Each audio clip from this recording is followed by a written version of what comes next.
Welcome to your favourite YouTube channel Amit Sharma SPSR। और आज मैंने चैप्टर 1 की एक बहुत ही हॉट टॉपिक को सेलेक्ट किया है और इस टॉपिक में हम बात कर रहे हैं कि हमें दो नंबर्स दिए होंगे, उनके हमें HCF को फाइंड करना होगा और उस HCF को फाइंड करने के बाद उन दोनों नंबर्स के लीनियर कॉम्बिनेशन की फॉर्म में एक्सप्रेस करना होगा। अब ये लीनियर कॉम्बिनेशन क्या होता है, तो पहले मैं तुम्हें यहाँ पे इसको थोड़ा सा एक्सप्लेन कर दूं कि जैसे हमारे पास अगर दो नंबर है A और B और सपोज इनका HCF है D, तो हमें इस D को इन दोनों नंबर्स की लीनियर कॉम्बिनेशन की फॉर्म में एक्सप्रेस करना है। Means D is equal to A into x plus B into y. जैसे लीनियर इक्वेशन की वो जो फॉर्म हुआ करती थी AX प्लस BY, तो यहाँ पे नंबर्स तो हमारे वो वेरिएबल का काम करेंगे, ये नंबर तो वही होंगे जिनका HCF हमने निकाला है, ये D। और ये जो X और Y है ये दोनों कोई भी इंटीजर्स हो सकते हैं।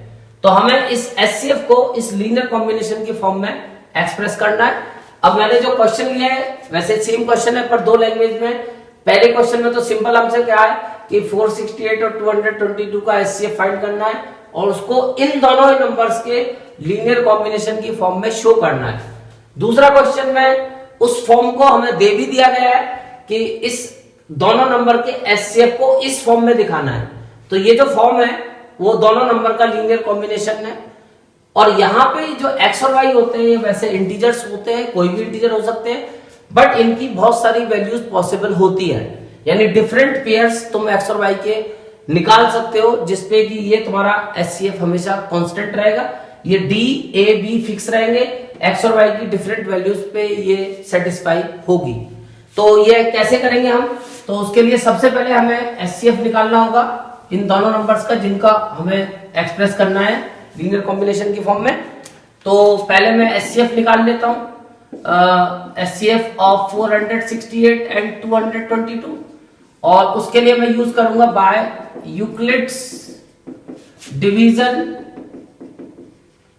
एल्गोरिथम। मैं यूक्लिड डिवीजन एल्गोरिथम का यूज करके ये HCF निकाल दूंगा। तो यूक्लिड डिवीजन एल्गोरिथम से HCF तुम्हें निकालना आता होगा, वीडियो डली हुई है उसकी। यहां पे तुम्हें पहले सबसे पहले बड़े नंबर को छोटे नंबर से डिवाइड करना होता है। बड़े नंबर को जब छोटे नंबर से डिवाइड करोगे तो क्वेश्चन तुम्हारा आएगा 2 और रिमाइंडर बचेगा 2 4 24 और बस तुम्हें रिमाइंडर पर फोकस करना है कि रिमाइंडर 0 आया या नहीं आया।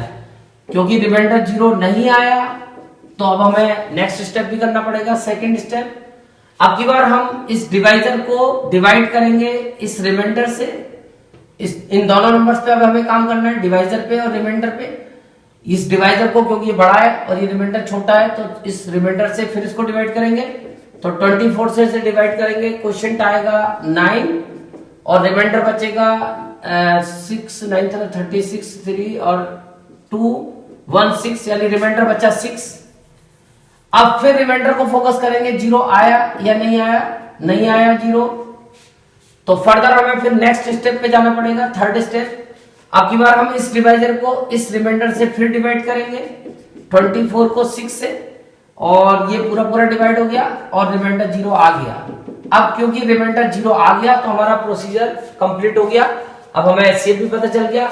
लास्ट स्टेप जिसमें रिमाइंडर 0 आता है उस स्टेप का जो डिवाइजर होता है वही हमारा HCF होता है। तो यानी रिक्वायर्ड HCF हमारा हुआ 6, यानी इन दोनों नंबर्स का हमारा HCF आ गया 6।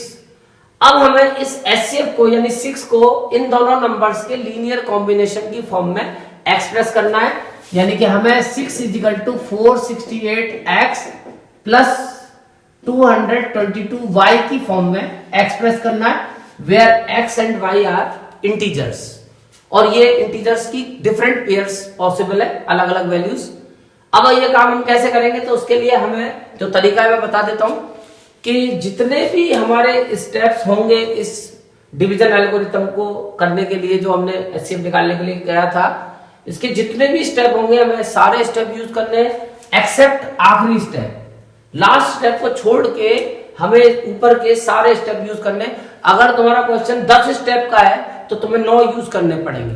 और तरीका क्या होता है, तरीका एक ही होता है, इस रिमाइंडर को निकालते जाओ और सब्स्टिट्यूट करते जाओ, निकालते जाओ सब्स्टिट्यूट करते जाओ। यानी पहले तुम्हें जो सेकंड लास्ट स्टेप है, वहां से तुम्हें जो रिमाइंडर मिलेगा वो सीधी सी बात है एचसीएफ ही होगा। तो सबसे पहले तो तुम्हें यहां से एचसीएफ मिल जाएगा जो सेकंड लास्ट स्टेप है। उसके बाद जो ऊपर के स्टेप चलते रहेंगे वहां से उस रिमाइंडर को निकाल के सब्स्टिट्यूट करते रहो, आंसर पहुंच जाएगा। लास्ट में तुम यहां तक पहुंच जाओगे, सबसे टॉप स्टेप में तुम्हें वो दोनों नंबर मिल जाएंगे जिसकी फॉर्म में तुम्हें एक्सप्रेस करना है। तो सबसे पहले मैं यहां से एचसीएफ निकालता हूं। तो सबसे पहले मैं सेकंड लास्ट स्टेप यूज करता हूं, यानी अपना सेकंड स्टेप, और इसमें जो एचसीएफ है वो हमारा सेट हो जाएगा 6 इजिकल टू, तो मैं इसको इधर शिफ्ट कर देता हूं 222 माइनस 24 इंटू 9। अगर बाई चांस देखो 222 के साथ तुम्हें कोई नंबर नहीं मिला है इंटू में, तो तुम 1 लगा सकते हो तुरंत। 222 इंटू 1 माइनस 24 इंटू 9। अब बस तुम्हें इसके बाद क्या करना है, जो इससे ऊपर वाला स्टेप है वहां से फिर तुम्हें रिमाइंडर की वैल्यू निकाल के यहाँ पे पुट करनी है, और यही प्रोसीजर चलता रहता है। रिमाइंडर निकाल के सब्स्टिट्यूट करते रहो और तुम्हारा आंसर लास्ट में बन जाएगा। अब यानी कि मैं इसके बाद फर्स्ट स्टेप यूज करूंगा और यहां से 24 की वैल्यू निकालूंगा। इसको इधर शिफ्ट कर देते हैं, तो 24 की जो वैल्यू आएगी वो यहां हम पुट कर देंगे 6 इजिकल टू 222 इंटू 1, और 24 की वैल्यू आएगी, इसको इधर लाएंगे, यानी 468 माइनस 222 इंटू 2। ये हमने 24 की वैल्यू निकाली इस स्टेप से और वो यहां पे पुट कर दी, और इंटू में 9 चल ही रहा है। अब इसको सॉल्व करेंगे तो 222 इंटू 1, अब 9 की इससे इंटू करेंगे तो 468 into 9 minus minus plus 222 into 9 टू जा 18। ध्यान रखना ये नंबरों को मल्टीप्लाई नहीं करना है, केवल जो ब्रैकेट में मैं लिख रहा हूं इसके साथ ही मल्टीप्लाई होगी।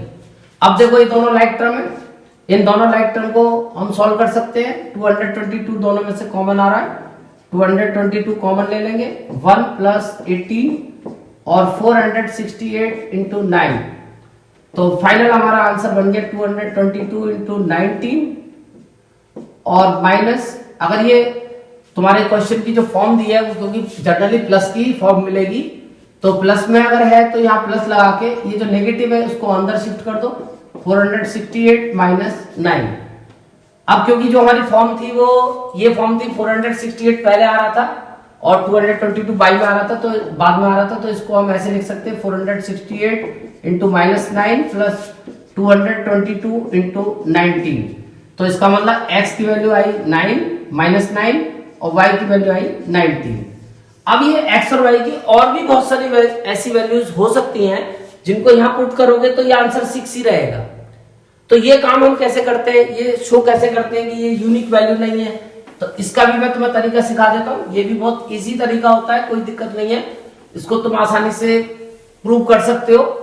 यानी डिफरेंट पेयर्स तुम एक्स और वाई के और भी निकाल सकते हो जिनको पुट करने पे ये आंसर हमेशा 6 ही रहेगा।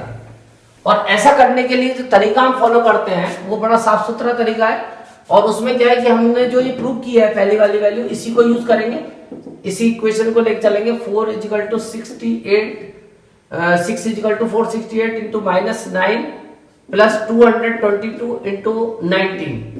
अब हम क्या करेंगे, इसकी और वैल्यू निकालने के लिए ये एक्स और वाई की डिफरेंट वैल्यूज और फाइंड करनी है, तो जो नंबर्स हैं हमारे इनकी प्रोडक्ट को इसमें प्लस करेंगे और इसमें से ही उसको माइनस करेंगे, क्योंकि ये मैथमेटिक्स का रूल है, जितना प्लस करोगे उतना तुम्हें माइनस करना पड़ेगा।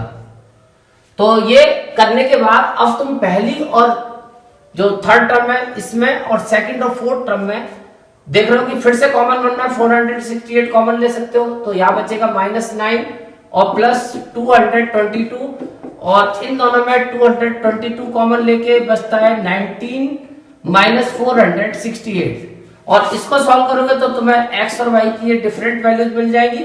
यहाँ आ गया 213 और यहाँ आ गया 222 और 18 माइनस 9 और 5 माइनस 1 4, यानी माइनस का 449। तो हमें कुल मिला के ये अलग अलग वैल्यूज x और y की पता चल गई। अब ये x और y की डिफरेंट वैल्यू मैंने बता दी तुम्हें। अब ऐसे ही करके तुम बहुत सारी वैल्यूज और भी निकाल सकते हो एक्स और वाई की। तो इससे ये प्रूव होता है कि ये एक्स और वाई की वैल्यू कोई यूनिक नहीं है। जब भी हम एचसीएफ को इन नंबर्स के लीनियर कॉम्बिनेशन में एक्सप्रेस करेंगे तो हमें ये इंटीजर्स की डिफरेंट पॉसिबिलिटीज मिल सकती हैं। Thank you.